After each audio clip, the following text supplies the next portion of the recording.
Dans l'ombre de l'histoire, au cœur de la Bretagne romaine, une reine s'éleva contre l'un des empires les plus puissants que le monde ait jamais connu. Son nom, Boudica. Son combat, la liberté de son peuple contre l'oppression romaine. En l'an 60 après Jésus-Christ, alors que l'empereur Néron règne sur Rome, un vent de révolte souffle sur la province de Bretagne. Cette insurrection, menée par une femme à la chevelure flamboyante, allait secouer les fondations de l'Empire et infliger à Rome l'une de ses défaites les plus cuisantes. Mais que sait-on vraiment de Boudica ? Son nom viendrait du mot celtique « Bouddha » qui signifie « victoire ». Un choix de nom qui sonne comme une prophétie. Les Romains la compareront à Bellone, la déesse de la guerre, et pour cause, selon Dion Cassius, elle était grande avec une chevelure rousse tombant jusqu'aux hanches, une voix grave et imposante, et elle portait un torque d'or, symbole de noblesse celtique. Une apparence digne d'une héroïne de légende.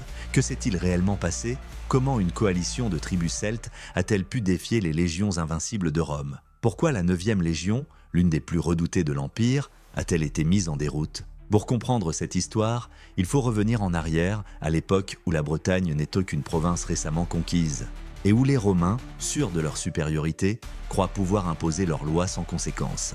Depuis l'invasion de l'empereur Claude en 43 après Jésus-Christ, la Bretagne est sous domination romaine. Certaines tribus acceptent la présence des légionnaires en échange de protection et de prospérité économique, tandis que d'autres refusent toute soumission. Parmi ces tribus, celle des Icènes, installée dans l'est de l'actuelle Angleterre, entretient une relation complexe avec Rome. Leur roi, Prasutagos, a fait le choix de collaborer avec les Romains, mais à sa mort, tout bascule. Prasutagos, dans son testament, avait pris soin de partager son royaume entre ses filles et l'Empire romain, espérant ainsi préserver l'indépendance de son peuple.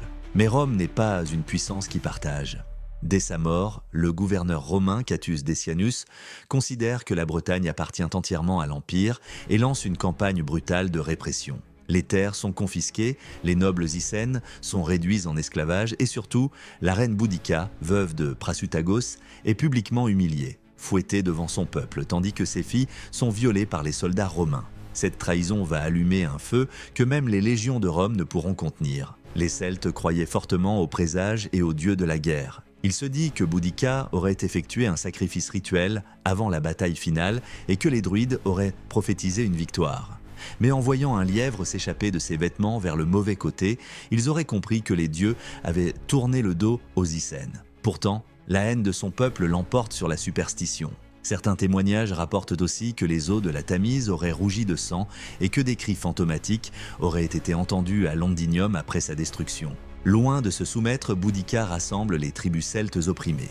Les Trinovantes, également victimes de l'avidité romaine, rejoignent la cause. Bientôt, des milliers de guerriers, unis par un même désir de vengeance, se mettent en marche. Leur premier objectif, Camulodunum, l'actuel Colchester, la colonie romaine où se trouvent les vétérans de l'armée. La ville, mal défendue, tombe en quelques jours. Les temples, symboles du pouvoir romain, sont réduits en cendres et les habitants massacrés. C'est le début d'un bain de sang qui ne cessera que dans la tragédie. En 1979, des archéologues découvrirent près de Thetford un disque en or massif représentant une déesse guerrière celtique. Était-ce un artefact sacré de Boudica ou un symbole de son pouvoir royal ? Le mystère reste entier. Le gouverneur romain Suetonius Paulinus, occupé à combattre les druides sur l'île de Mona, Anglesey, comprend alors que la Bretagne est en train de lui échapper. Il envoie un appel au secours à la 9e Légion, stationnée plus au nord, dirigée par le légat Quintus Petilius Serialis. La 9e Légion est l'une des unités les plus redoutées de Rome. Composée de 5000 hommes, elle est réputée pour sa discipline et son efficacité au combat. Mais face aux dizaines de milliers de guerriers de Boudica, la supériorité tactique romaine va se révéler insuffisante. En apprenant la destruction de Camulodunum, Serialis marche vers la ville pour tenter de la reprendre. Mais il ne sait pas qu'il est attendu. Ce que Serialis ignorait, c'est qu'il marchait droit vers un piège. Un piège qui allait sceller le sort de la 9e Légion.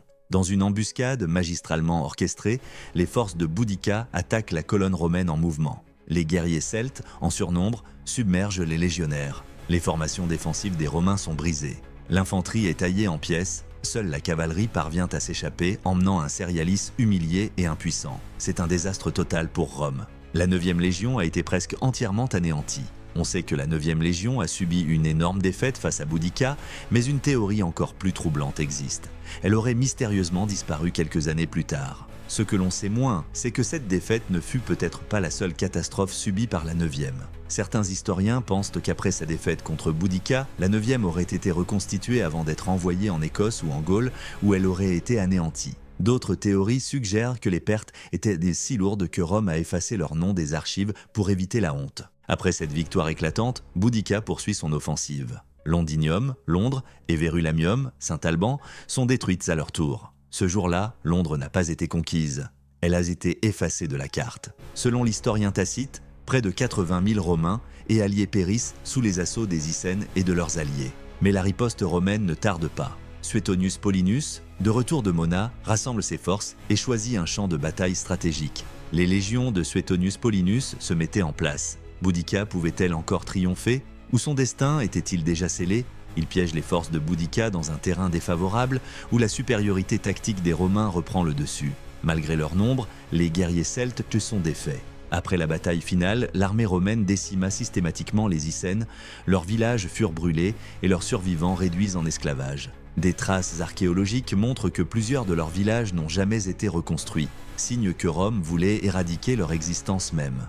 Boudica, refusant d'être capturé, se donne la mort en s'empoisonnant.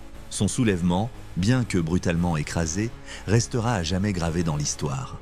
La révolte de Boudica fut un tournant dans l'histoire de la Bretagne romaine. Elle prouva que même un empire aussi puissant que Rome pouvait être ébranlé par une seule femme et son peuple en quête de liberté. Certains pensent que sa tombe se trouve sous la gare de King's Cross à Londres.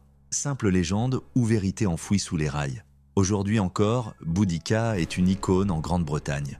Sa statue trône fièrement près du pont de Westminster, rappelant au monde entier que la liberté ne s'offre pas, elle se prend.